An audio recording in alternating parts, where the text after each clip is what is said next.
My name is Rico Wojtulewicz. I am Director of Policy and Market Insight for the National Federation of Builders, and I'm here just to give you an example of what lobbying is and what the policy team do.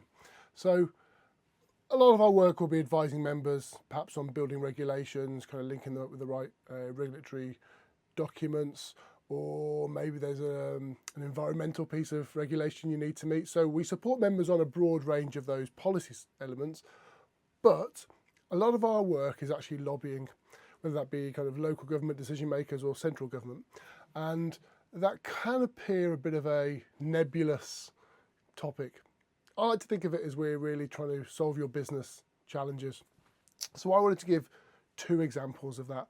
One, a fairly quick one. So last year, 2025, the government announced what was called the Landfill Tax proposal, which would have charged anything lower rate, so you muck away your soil, to go from £4.05 a tonne to £126.15 a tonne at today's rates. So that was obviously not deliverable anyway for housing, which is all the government was interested in. At that stage, we kind of looked at costs between £500,000 and £50,000 per home, depending on the type of project you're delivering. Now, the government wasn't too interested on commercial projects and others, but we forced their hand to kind of discuss that, and it really made them realise the challenges. And the way we did that is we informed the media, we informed larger businesses, that aren't in the construction sector, what the costs would be, so they could report back on their concerns. We spoke to mayors, civil servants. We organised meetings with civil servants and ministers with actual members so that they could hear firsthand what the challenges were. And we organised, alongside others like the Construction Products Association and the Construction Leadership Council, to come together and really force the government's hand. Thankfully, they agreed in the last budget, the autumn 2025 budget. That policy was scrapped. Great. Took a lot of work. That came to us because our chairman actually came to me and said, do you know about this? Are you tackling this? In fact, broadly, the industry was caught a little bit on the hop by it, and we were the first ones to really engage. So members inform us, we solve a problem. A longer term example might be the medium-sized site.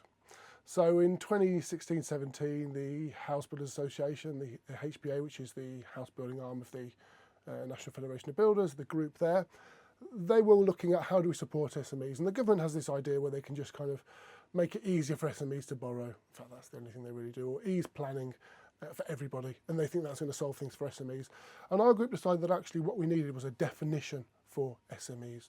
So we came up with a few different definitions, but the one we settled on as a first port of lobbying, because we had other site sizes, we'll go into that later perhaps, was between 10 and 50 homes. So you've got minor size site currently, which is 0 to 10, up to 9, including 9, and then 10 and above, which is the major size site. We thought we needed one in between. So if you could have a policy like streamlined planning, removal of planning committees, fewer statutory consultees, different SIL processes or Section 106 processes for SMEs, you could actually do it on the sizes of sites that they typically deliver. So we lobbied since 2017 to have a medium-sized site. And the government wasn't too keen on all our definitions, but they were kind of okay with a medium-sized site.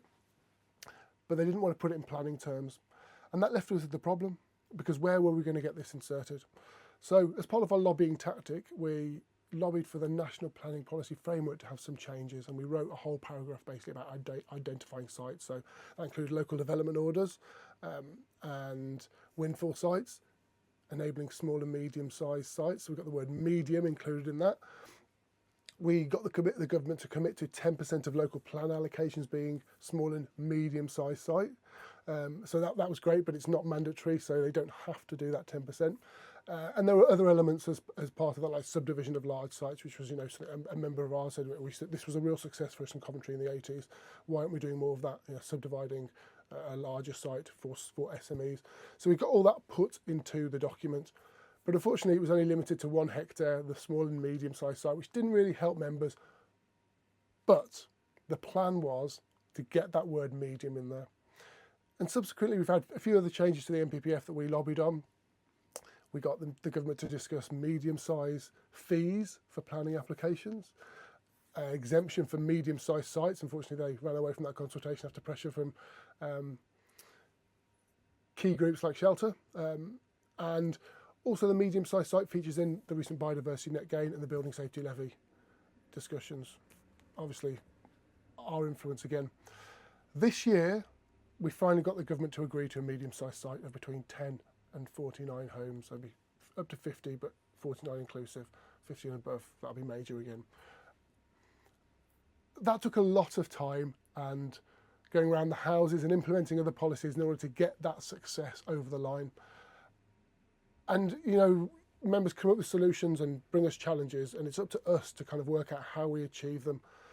And it's great that this happened, but this policy was proposed, the medium-sized site, last year, 2025, but it also included the 1 hectare limit.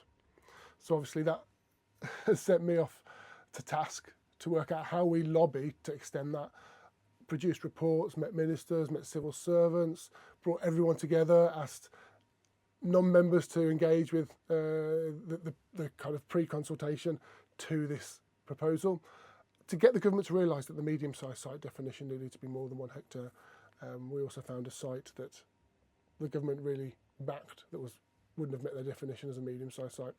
So all of that together allowed us to lobby hard, and in December last year, December the 15th, when they released the National Planning Policy Framework Review, which we also lobbied for because the last review didn't really do enough for non-national projects, so non-capital projects, you know, even if it's commercial, or you know, they didn't really get the benefits, you know, SME house builders or just your kind of retail works or commercial projects locally. So that review is going through now, and it has got a 2.5 hectare threshold over a medium-sized site. So I hope that gives you a little bit of a flavour of what it's like to lobby and why we work so hard for you and why it's so important that you come to us with challenges and solutions. And we understand, you know, as a collective, we can lobby harder, and it's our job to represent your needs. My job is to represent members. I work for you. So lobbying may seem nebulous, but actually all it is an extra extension to your business needs. It's stuff we do to help you win more work. Our members have been around for a long time. Some of them predate the National Federation of Builders, so 130 plus years. And they're the businesses that train, retain and invest locally. They're the ones we should be supporting. And that's what we do, especially. We support you to keep going and be a sustainable sector.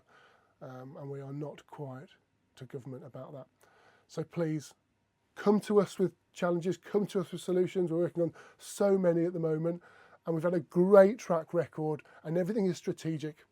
Something that you may think, well, that's fairly innocuous. Why have you put that in place? So making all local authorities report their Section 106 and SIL contributions and planning what they're going to do with it. That was put in 2019. We managed to get the government to agree to that.